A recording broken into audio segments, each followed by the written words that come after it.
The air inside Los Angeles Superior Courtroom, 3B, was thick with anticipation, a mix of tension and quiet amusement rippling through the gallery. Malcolm Hayes, 19 years old, stood at the defendant's table, his hands loosely clasped in front of him. The polished wooden desk felt too big for him, but he didn't shrink beneath its weight. His chin was lifted just enough to show he wasn't afraid, though anyone looking at him would have expected him to be. The charges against him were serious: grand theft auto and resisting arrest, a stolen 2022 Audi A6, a police chase through downtown, his fingerprints on the steering wheel. On paper, it seemed like an open and shut case. From his high seat, Judge Edwin Mercer observed the young man with a look that was more curiosity than concern. He had seen hundreds, if not thousands, of defendants standing in that exact spot. Some slouched, resigned, some begged, desperate. Some were arrogant, believing themselves untouchable. Malcolm was none of these things. Instead, he stood still, composed. Too composed for a 19-year-old facing felony charges. That quiet confidence irritated Mercer more than it intrigued him. To the judge, Malcolm was just another reckless, arrogant kid. And he had no patience for kids who thought they were smarter than the system. Seated beside Malcolm, Rachel Kim, his public defender, fidgeted with her legal pad. She was young, overworked, and already overwhelmed by the caseload stacked on her desk. She had barely spoken since stepping into the courtroom, her nervous energy a stark contrast to her client's stillness. The prosecutor, Brandon Whitmore, rose smoothly from his chair, radiating the air of a man who had already won. His navy blue suit was crisp, his tie perfectly knotted, and his voice carried the cool, practiced confidence of someone who had delivered the same speech 100 times before.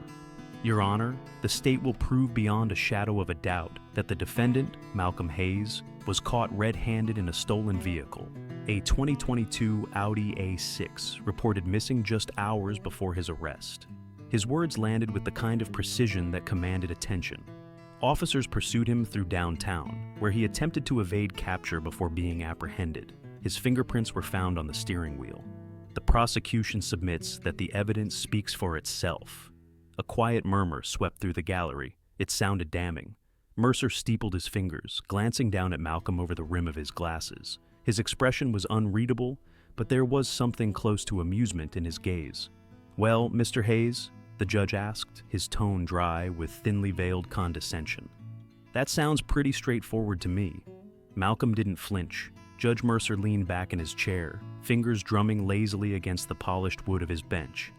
"What do you think this is, kid? A debate club?" His smirk deepened. "This isn't some after-school argument competition. This is a courtroom." A ripple of quiet laughter ran through the room. The bailiff, the stenographer, even a few of the spectators in the gallery. Malcolm didn't smile, didn't react. His silence wasn't submission, it was calculation. He had spent years preparing for this moment, not this exact one, of course. He had never planned to stand here as a defendant, but he knew the courtroom like the back of his hand. While other kids memorized basketball stats, he memorized case law. While his friends played video games, he played mock trials in his head, arguing cases to imaginary juries. His mother, Monica Hayes, had worked as a paralegal for 20 years, and Malcolm had grown up listening to stories about the system. How prosecutors cut corners, how judges played favorites, how some defense attorneys barely tried. He absorbed everything. By the time he was 14, he could break down a trial better than most first-year law students. But none of that mattered to Judge Mercer. To Mercer, Malcolm was just another defendant. The judge sighed, flipping open the case file with the air of a man who had more important things to do. "Let's make this quick, shall we? I have a golf game at 2. Laughter rippled through the room again, but this time, something shifted. Malcolm's lips curled, just slightly, just enough for someone paying close attention to notice. Because Judge Mercer had just made his first mistake, he wasn't taking this seriously, and Malcolm was about to make him regret that. Rachel Kim hesitated, shifting nervously in her seat before finally rising to speak. "Your Honor, my client—" She didn't get the chance to finish. Malcolm placed a calm but firm hand on her arm, stopping her mid-sentence. She hesitated, looking at him uncertainly. Slowly, she sank back into her chair. And for the first time, Malcolm spoke. His voice was steady, controlled, but carried through the silent courtroom like a force of nature. "I'll be representing myself, Your Honor." The room went still. For a beat, there was nothing but silence. Then, gasps. Judge Mercer's eyebrows lifted in surprise, but his amusement never fully faded. "You'll what?" he asked, as if he hadn't heard correctly. Malcolm didn't blink. "I'll be defending myself." Another wave of murmurs swept through the gallery. Even the bailiff looked surprised. At the prosecution's table, Brandon Whitmore's smirk faltered, just for a second, before he let out a short, sharp laugh. This should be interesting. He wasn't the only one who thought so, but no one was laughing when Malcolm took his first step forward, because they had no idea what was about to happen next.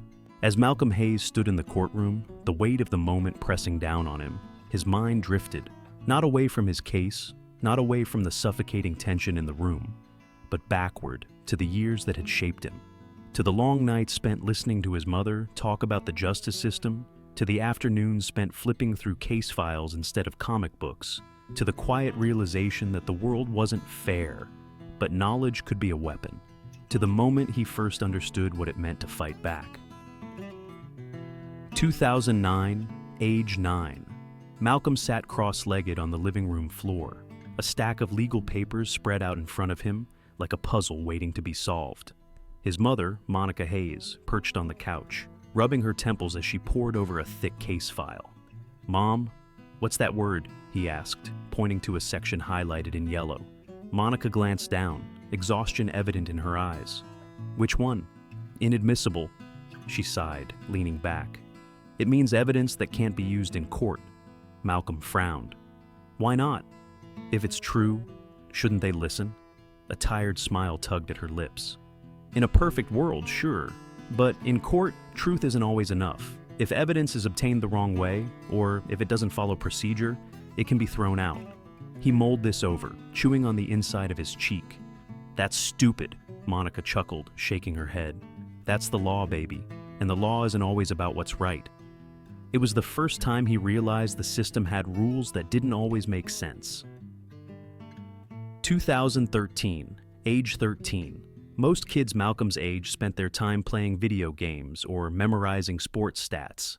Malcolm? He memorized case law. He sat in his mother's tiny home office, flipping through an old law book she had picked up from a closing firm. The pages smelled like dust and ink, but to him, it might as well have been a treasure map. "You're gonna hurt your brain reading that all day, Mal." His mother's voice drifted in from the kitchen, but he barely heard her. He was too focused, too deep in a mental courtroom battle he had created in his head. "Mom, listen. This case, State versus Powell. The defendant was convicted even though the only evidence was an eyewitness report. No DNA, no fingerprints, nothing. Just one guy saying he saw him. That's not proof." Monica sighed as she walked in, drying her hands on a dish towel. "It was enough for the jury. That's how it works sometimes. People trust what sounds right, not always what is right." Malcolm shook his head, frustrated. But what if the guy lied? What if the jury just believed the wrong person? Monica looked at her son, really looked at him, and for the first time, she saw something in his eyes that was different from other kids his age. That's why defense lawyers exist, baby, to make sure the right questions get asked. 2015, age 15. By the time Malcolm was 15, he had watched more trials than most law students. He sat in the back row of the county courthouse, taking quiet notes as a public defender struggled to defend a man accused of robbery. It was painfully clear. The lawyer was overworked, underprepared. He stumbled over his words, barely fought back against the prosecution's claims. The defendant? A black man in his 20s. The jury? Mostly white, mostly older. Malcolm didn't need to hear the verdict to know what was coming. Later that night, at dinner, he couldn't let it go. "He didn't even try, Mom." Monica glanced at him from across the table. "Who?" "The lawyer. He wasn't ready. He wasn't sharp. He just let them win." Monica sighed. "That lawyer probably has 50 cases just like that one. He didn't have time to prepare." Malcolm gritted his teeth, gripping his fork. "That's not fair." His mother gave him a long, tired look. "No, baby, it's not." Present day, age 19. Standing in Judge Mercer's courtroom, Malcolm exhaled slowly, bringing himself back to the present. Now he was the one at the defendant's table. Now he was the one they thought wouldn't fight back. But he wasn't that lawyer from 4 years ago. He wasn't going to sit there and let the system decide his fate for him. He had spent his whole life learning how the law worked, not because he wanted to be a lawyer, but because he had to. Because the only way to survive a system built against you was to know how to break through it. Because deep down, he knew that if he didn't fight for himself, no one else would. He looked at Rachel Kim, his public defender, who had barely spoken since the trial began. She was young, inexperienced, and scared. If he let her speak for him, she would stumble the same way that lawyer had 4 years ago. If he let her represent him, the jury would see nothing but another kid in trouble.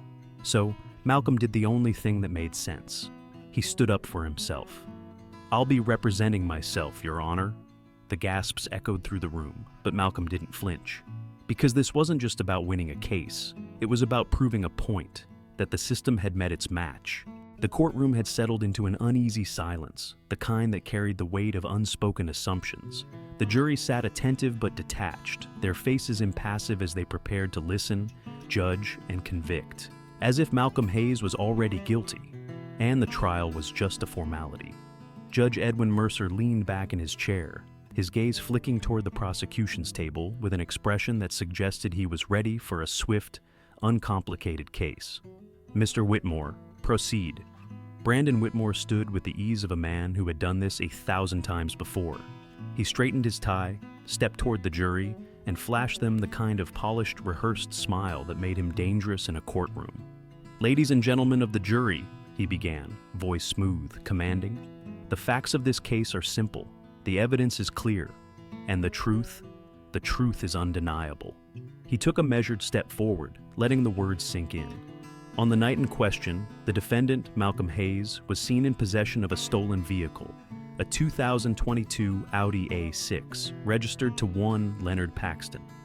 Just hours after the car was reported missing, officers spotted the vehicle speeding through downtown Los Angeles.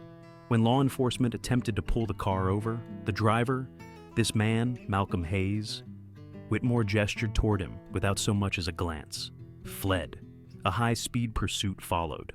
A ripple of discomfort moved through the jury at the phrase high-speed pursuit. It was an effective choice of words. It painted Malcolm as reckless, dangerous, exactly the kind of young man they had already assumed he was. Malcolm kept his expression neutral, but his mind was already moving, breaking down every word, every detail, looking for the cracks. Whitmore continued, his voice steady, his confidence unshaken. After several blocks, the vehicle was found abandoned and officers pursued the suspect on foot. When apprehended, Malcolm Hayes resisted arrest. He turned, this time addressing Judge Mercer directly. "Your Honor, we have substantial evidence linking the defendant to the stolen vehicle. Not only was he seen inside the Audi before fleeing, but forensic analysis confirmed that his fingerprints were found on the steering wheel." Whitmore pivoted back to the jury, his gaze settling on them like he was letting the evidence do the talking. The defense may try to argue that this is all a misunderstanding, that Malcolm Hayes is simply a victim of circumstance. He paused, let out a small, knowing chuckle, then turned toward Malcolm for the first time. But let's be honest, what kind of victim runs from the police? The line landed exactly as Whitmore intended. A few members of the jury shifted in their seats, some nodding slightly, others casting quick, assessing glances at Malcolm. It was a simple question, a dangerous question. And Malcolm knew it. It played into every bias already working against him. The idea that guilty people run, that innocent people cooperate, that someone like him, a young black man in the wrong place at the wrong time, must have had a reason to flee. But Malcolm also knew something Whitmore didn't, and that something was going to turn this case on its head. Still, he didn't react, didn't flinch, didn't frown, didn't smile. He just sat, absorbing, waiting. Whitmore, misinterpreting his silence as defeat, pressed on. He strode toward his table, lifting a stack of neatly organized papers, flipping through them with deliberate ease. "Your Honor, I have here the official testimony of Officer Derek Russo, the arresting officer in this case. According to his statement, he personally saw the defendant in the driver's seat before the pursuit began." Malcolm's fingers tightened slightly against the table's edge. but he kept his face blank. There it was, the first crack. Whitmore didn't notice. Furthermore, Officer Russo confirmed that at the time of arrest, the defendant's clothing matched the description of the individual seen driving the Audi. He was found within blocks of where the car was abandoned, and when ordered to stop, he attempted to flee once again. Whitmore closed the folder with a satisfying snap, as if sealing the case shut. The evidence, Your Honor, is overwhelming. We have eyewitness testimony, forensic evidence, and the actions of the defendant himself. Judge Mercer nodded. Sounds straightforward to me. And for most people in the room, it probably did. But Malcolm wasn't most people. He took a slow, measured breath, felt the weight of the moment settle on his shoulders. Then he looked up. His gaze locked onto Brandon Whitmore's, who was already turning back to his seat, assuming the case was firmly in his grasp. He doesn't know, he just made a mistake. Malcolm's eyes flickered toward the file on Whitmore's desk, the statement from Officer Derek Russo, the officer who had claimed to see him in the car, the officer whose testimony was the foundation of the prosecution's case, the officer who, if Malcolm was right, wasn't even on duty when the chase began. The courtroom buzzed with quiet murmurs, the jury shifting in their seats as if they had already decided the outcome. But they weren't the ones Malcolm was watching. His gaze slid to Judge Mercer, who looked at him with a mixture of amusement and boredom, already halfway convinced of his guilt. Malcolm let his breathing steady, let the tension in the room settle around him, and then he started building his counterattack. Because this wasn't just a case, this was a game of precision, a game of strategy, logic, and truth. And Malcolm had spent his whole life preparing for it. Malcolm remained still, letting the courtroom settle, letting Brandon Whitmore believe he had complete control of the narrative. But Malcolm knew better, because the prosecution's case, so neat, so rehearsed, had a flaw, a small, almost invisible crack. And all it needed was the right amount of pressure to break wide open. He slowly stood, adjusting his stance, not aggressively, not nervously, just enough to make his presence undeniable. His voice, when he spoke, was calm, level, and deliberate. Your Honor, before I respond to the prosecution's claims, I'd like to confirm something with Mr. Whitmore. Whitmore, halfway to his chair, paused, turning with an expression that barely concealed his irritation. Go ahead. Malcolm took a step forward, keeping his hands loosely in his pockets, not in defiance, but in control. You said Officer Derek Russo personally saw me in the driver's seat of the stolen vehicle before the pursuit began. That's correct? Whitmore sighed, exhaling sharply as if the question was beneath him. Yes, that's correct. It's all in his official report. Malcolm gave a slow nod, as if he was agreeing, as if he was conceding. Then he turned to Judge Mercer. Your Honor, I move to dismiss Officer Russo's testimony as evidence. A ripple of confusion spread through the courtroom. Judge Mercer squinted, annoyed but intrigued. On what grounds? Malcolm pulled his hands from his pockets for the first time, gesturing toward the prosecution's table. Because Officer Russo never saw me in that car. In fact, he wasn't even on duty when the chase began. A sharp, sudden silence. Then, a stir. People in the jury exchanged glances. The gallery began whispering. Whitmore's smirk vanished, his entire demeanor shifting from controlled confidence to something closer to frustration.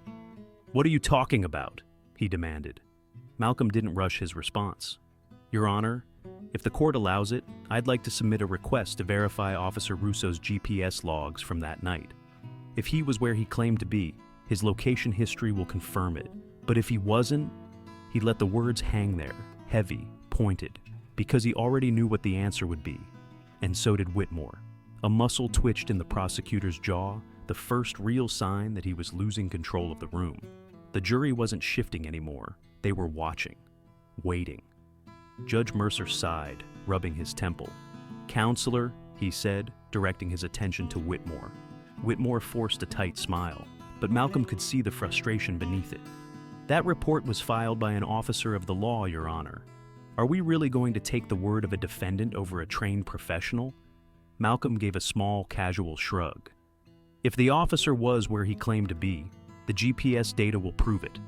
If not, well, more whispers, more shifting. And most importantly, Judge Mercer noticed. The judge glanced at Whitmore, then at Malcolm. then back at Whitmore again. Finally, with a slow, begrudging sigh, Mercer said, "Does the prosecution have any issue with verifying the officer's GPS logs?"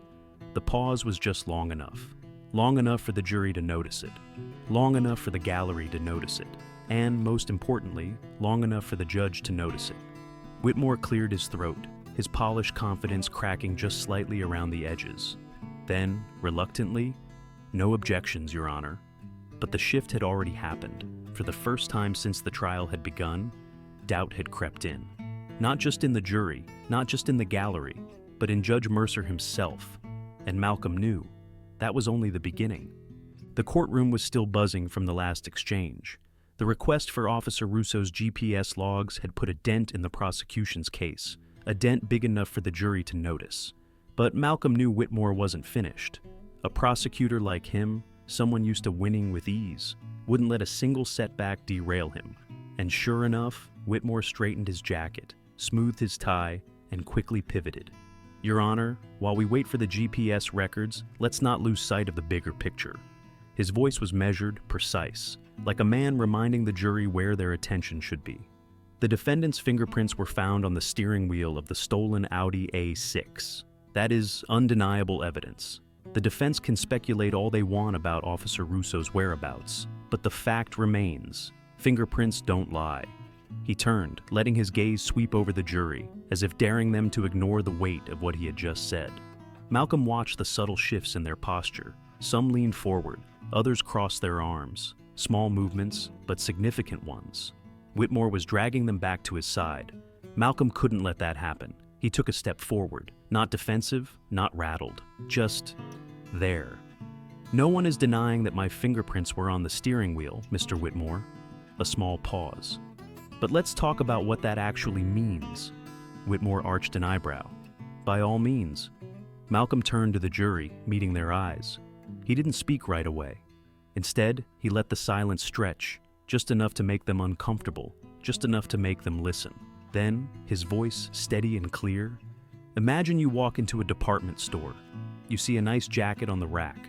You take it off the hanger, slip your hands into the pockets, maybe zip it up to see how it fits. Then, you put it back and walk out of the store." He paused, scanning the jury's faces. Some nodded slightly, following the scenario. A few hours later, someone else walks in, grabs that same jacket and shoplifts it. The police find it later and dust it for prints. And whose fingerprints do they find? He let the question hang. He didn't need to answer it, because they already knew.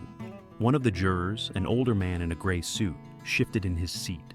Another, a woman in her 40s, frowned, tilting her head slightly, as if reconsidering something she had been certain of moments ago. Whitmore's expression tightened. Malcolm turned, pressing forward before the prosecutor could recover. The Audi A6 in question was parked outside a 7-Eleven hours before it was reported stolen. I was there with 3 friends, getting snacks. And yes, when we walked past the car, I leaned against it. I even opened the door, because it was already unlocked. He let out a small, dry chuckle, shaking his head. Dumb, I know, but I was curious, and that's all it was. A moment of curiosity. His voice remained even, but there was something new in his tone, something closer to vulnerability, honesty. I didn't take the car, I didn't drive it, I didn't steal anything from inside. He turned back to the jury, locking eyes with them. So I ask you, does touching something make you a criminal? Silence. A heavy silence, the kind that wrapped around the room like an invisible thread. A murmur rose from the gallery, someone whispering just loud enough for the bailiff to shoot them a warning glance. The jury wasn't shifting in their seats anymore. They were considering, processing. And Whitmore saw it. The unshakable confidence he had walked into the courtroom with, it wasn't so unshakable anymore. He flipped through his notes, as if looking for something, anything, to pull back control. But Malcolm wasn't finished, not yet. He turned back to Judge Mercer, his tone sharp, cutting. "Your Honor, the prosecution is trying to convict me based on a fingerprint analysis. But tell me, was the forensic specialist who processed this evidence subpoenaed to testify today?" Mercer blinked, caught off guard by the question. He glanced at Whitmore. Whitmore hesitated. And that hesitation was everything, because the answer was no. No forensic expert had been brought in. No testimony to explain how the prints were lifted, where they were found, or if the process was even handled properly. Malcolm gave a slow, knowing nod. So, let me get this straight. The state is using forensic evidence to try and convict me, but they didn't think it was necessary to bring in the actual specialist who processed that evidence? Another ripple of uneasy murmurs. Whitmore gritted his teeth. The report speaks for itself. Malcolm's lips pressed together, like that was all he needed to hear. Interesting. He stepped back, leaving his words hanging in the air like a slow-building storm. Judge Mercer sighed and pinched the bridge of his nose, a sign that he was beginning to see the trial as something more than just a routine case with an easy conviction. The momentum was shifting, and Malcolm knew that if Whitmore didn't have control of it anymore, the weight of Malcolm's words still hung in the air.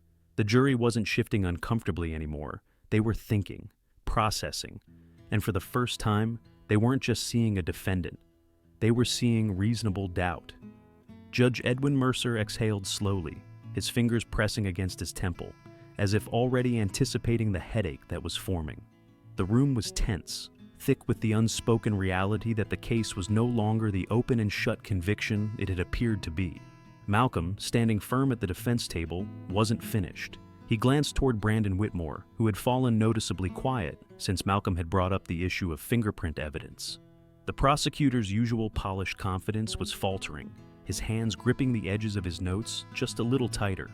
Malcolm turned back to the judge, his voice steady and clear. "Your Honor, I'd like to revisit an important issue regarding the fingerprint evidence." Judge Mercer let out a slow sigh. "Proceed." Malcolm's eyes flickered toward Whitmore, who was already flipping through his files, trying to find a way out of the hole that was rapidly deepening beneath him. The prosecution has built a significant portion of their case around forensic evidence. They claim my fingerprints were found on the steering wheel of the stolen Audi, and that this alone is proof of my guilt. He took a slow step forward, letting the weight of his words settle over the room.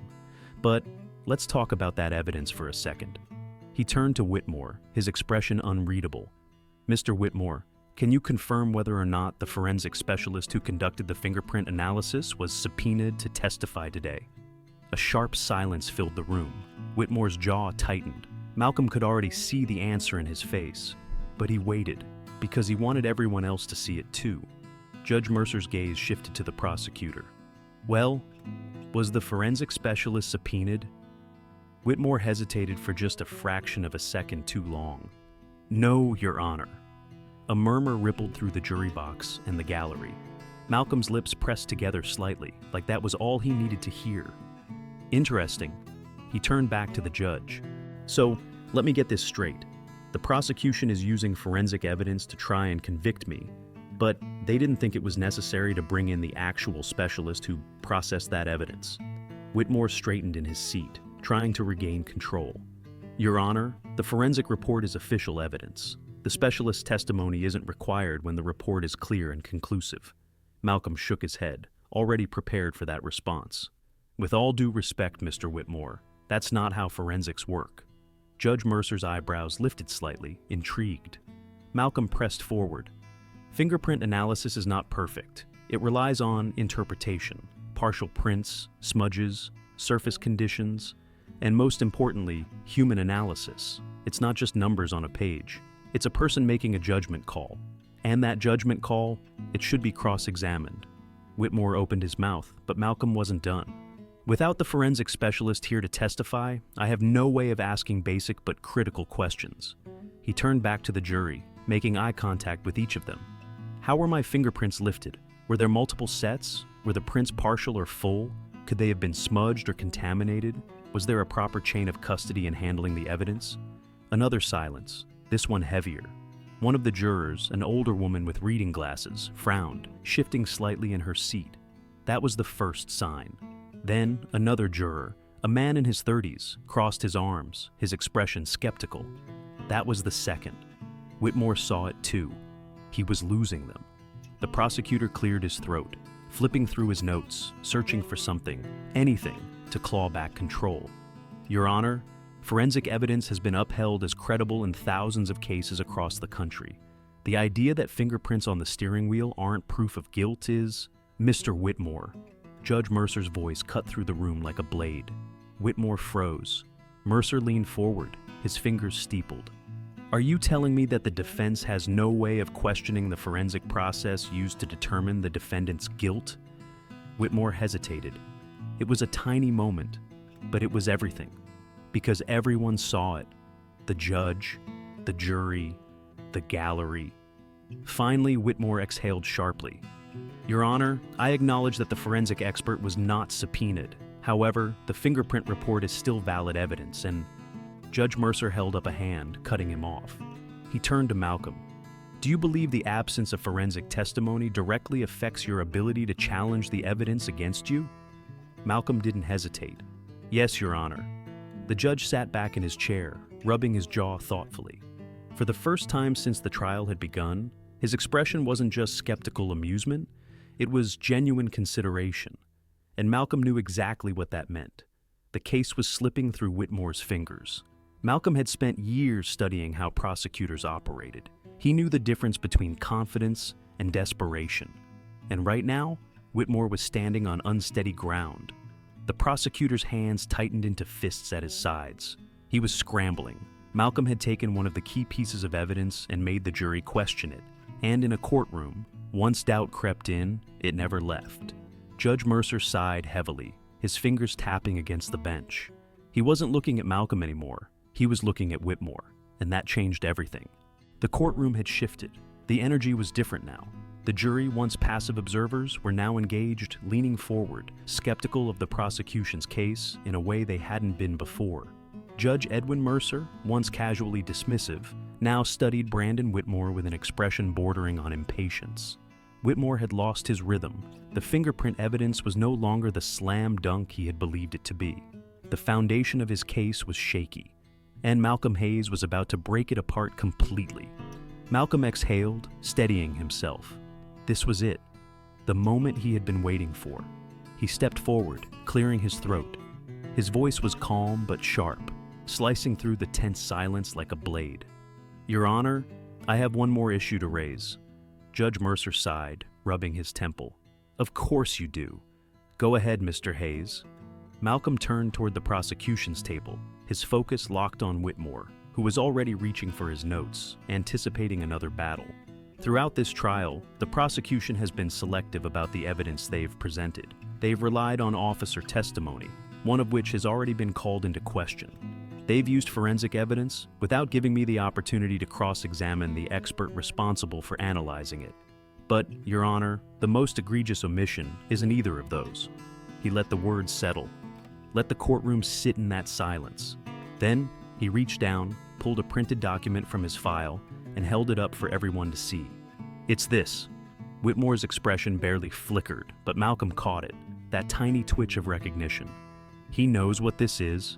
Judge Mercer frowned. What am I looking at, Mr. Hayes? Malcolm's grip on the paper tightened. This, Your Honor, is the original witness statement from the registered owner of the stolen Audi A6, Mr. Leonard Paxton. A ripple of murmurs spread through the jury box and the gallery. Judge Mercer sat up slightly in his chair. The vehicle owner gave a statement? Malcolm nodded. Yes, Your Honor. The same night the car was reported stolen. A statement that, for some reason, was never submitted in the prosecution's case files. His eyes flicked toward Whitmore. And I think I know why. Whitmore's jaw tightened. He gripped the edge of the table, but didn't say a word. Mercer's gaze shifted from Malcolm to Whitmore. His voice was low, edged with suspicion. Mr. Whitmore, is this true? The prosecutor cleared his throat. Your Honor, But Malcolm didn't let him finish. He turned the paper so the jury could see the highlighted portion at the bottom, then began to read aloud. I left my car running when I ran inside the gas station. Some kid must have jumped in and taken off. But it wasn't the guy you arrested. I saw the kid. And he was white. Silence. Complete silence. Then, chaos. The gallery erupted, voices whispering, gasps filling the space. A few reporters in the back scribbled in their notebooks so fast that their pens scratched against the paper. One of the jurors, a middle-aged man, turned toward the other jurors, his mouth slightly open in disbelief. Another, a young woman, looked directly at Whitmore, waiting for an explanation. Judge Mercer raised his gavel and banged it twice. Order! Order in the courtroom! Slowly the noise settled, but the damage was already done. Mercer turned back to Whitmore, his expression colder than it had been all trial. "Mr. Whitmore, explain now." Whitmore hesitated. There was no easy way out of this. Malcolm had backed him into a corner with no escape. Finally, Whitmore exhaled sharply, trying to regain some composure. "Your Honor, that statement was reviewed but ultimately deemed irrelevant due to conflicting evidence." Malcolm smirked. Now he was lying, and the jury knew it. He took another step forward, his voice just loud enough to keep control of the moment. "Irrelevant? The registered owner of the car, the only person in this entire case who actually saw the thief, explicitly stated that the person who stole it was white." He gestured toward himself. "I am not white, Your Honor." Judge Mercer's jaw tightened. The jury was staring at Whitmore now, not Malcolm. And for the first time, the burden of proof wasn't on Malcolm anymore. It was on the prosecution. Whitmore shuffled his papers, but there was nothing there to save him. Because this was the kind of omission that changed trials, it wasn't just a weak piece of evidence, it was deliberate concealment, and Malcolm had just exposed it for everyone to see. Judge Mercer's voice was low but firm. "Mr. Whitmore, was this document submitted in discovery to the defense?" Another hesitation. Then, "No, Your Honor." More murmurs. The jury exchanged glances, and Malcolm saw it. The moment doubt became something more than just uncertainty. It became suspicion. Whitmore, visibly flustered, tried to recover. "Your Honor, even without the statement, the defendant was still found near the stolen vehicle. He still attempted to flee." Malcolm cut him off. "I was arrested blocks away from where the car was abandoned, walking home." His voice wasn't loud, but it was sharp, precise, final. "I wasn't in the car. I wasn't near the car. I wasn't running from anything." He turned back to the jury, his gaze steady, unwavering. The real suspect got away, and instead of looking for him, the officers saw a black kid in the same general area and decided that was close enough. Another silence. And this time, it wasn't just doubt. It was conviction.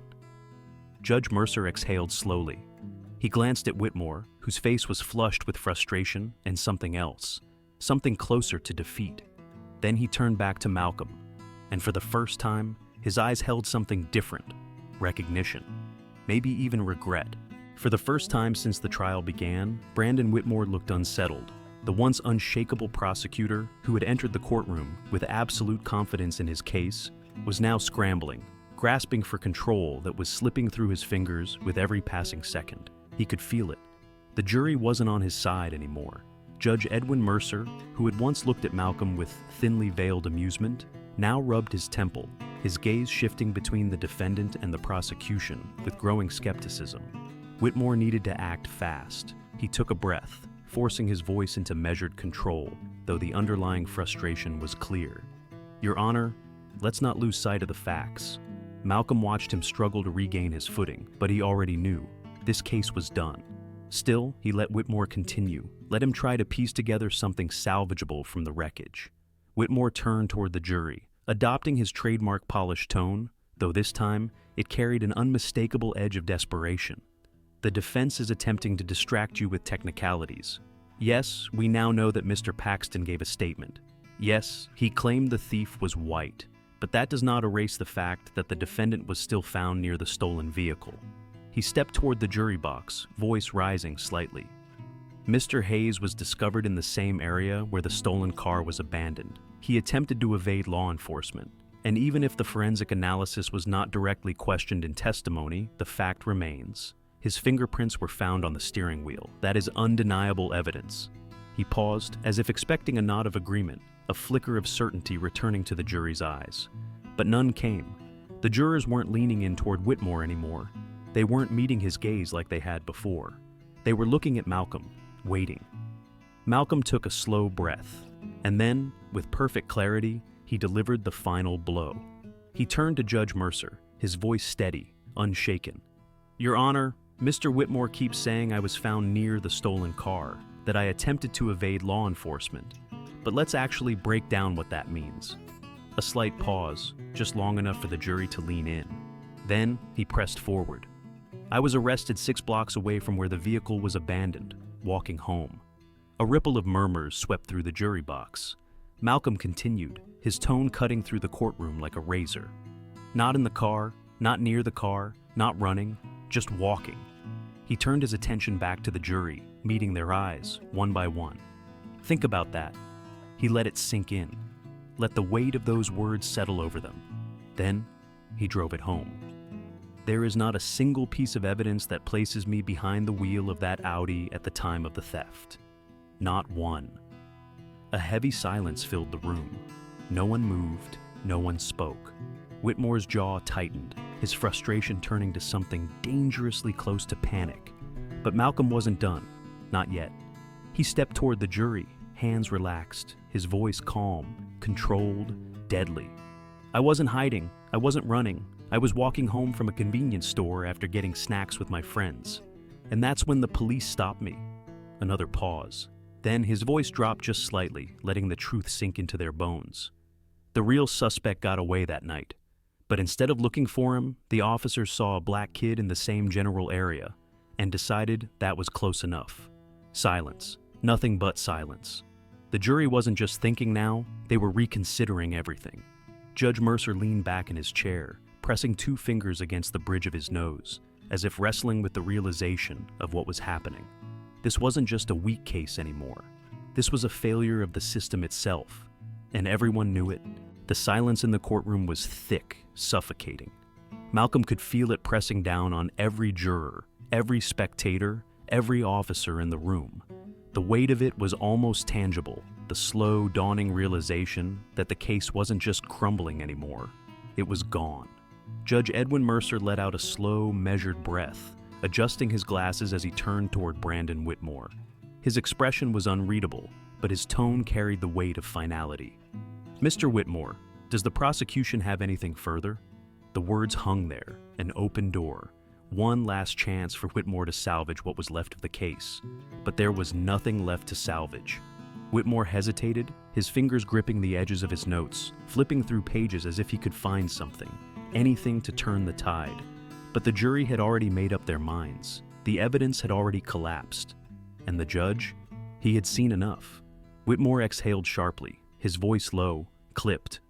No, Your Honor. Malcolm barely moved. He didn't need to, because he had already won. Judge Mercer sat back in his chair, letting his gaze settle on Malcolm for a long moment. Then he reached for the gavel. 1 beat, 2, and then... Case dismissed. The gavel struck wood, sharp, final.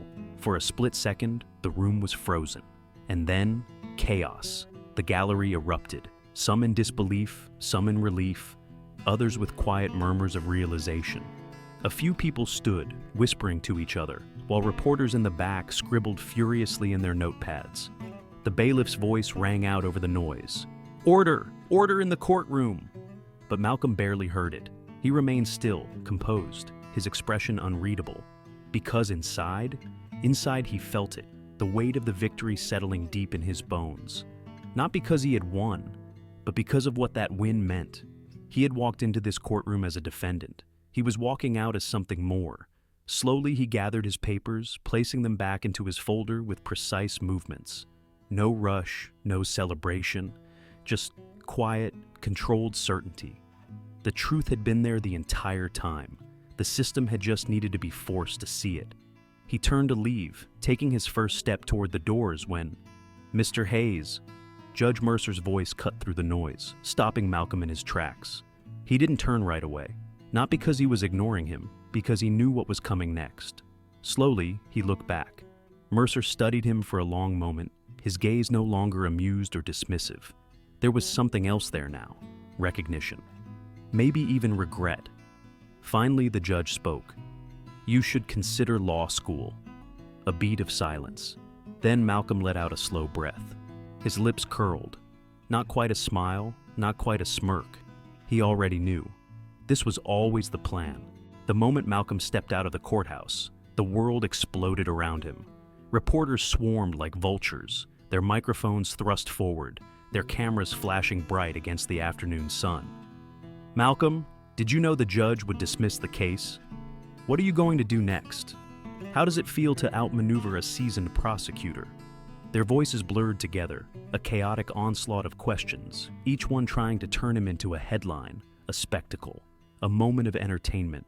But Malcolm didn't stop for them, didn't answer, didn't care, because this was never about proving how smart he was. This wasn't about one trial, one victory, one moment of recognition. This was about something bigger, something more important. He pushed through the noise, weaving through the sea of reporters, barely acknowledging them. And then he saw her, standing at the bottom of the steps, arms crossed, waiting. His mother, Monica Hayes. She had been there the whole time, watching from the back of the courtroom. She had watched her son tear apart the prosecution's case piece by piece, had listened as he exposed every flaw, every assumption, every bias. And now she was just looking at him. Malcolm slowed his steps. For a long moment, she didn't speak. Then, finally, she let out a breath, shook her head, and in a voice half exasperation, half relief, she muttered, "Boy, you scared me half to death." A chuckle escaped Malcolm before he could stop it. He scratched the back of his head, shifting on his feet. "Had to take a risk, Ma." Monica just stared at him, as if seeing him for the first time, as if she had always known this day would come, but still hadn't been ready for it. Then, finally, she pulled him into a tight hug. Malcolm let out a slow breath, closing his eyes for a second, letting himself sink into the moment. Because this wasn't just his victory, it was hers too. She had spent her whole life teaching him how the system worked. And today he had proven that he had been listening. The cameras kept flashing, the reporters kept shouting, but Malcolm ignored them all. Instead, as he stepped back from his mother, his gaze drifted across the street. And there, watching from beside his car, hands in his pockets, posture different now than it had been in the courtroom, Judge Edwin Mercer. For the first time, the judge didn't look like he was waiting to dismiss Malcolm. He looked like he was thinking, like he was reevaluating, like he was wondering how many other cases had gone the same way. How many other kids had been convicted not because of evidence, but because of bias, shortcuts, and assumptions.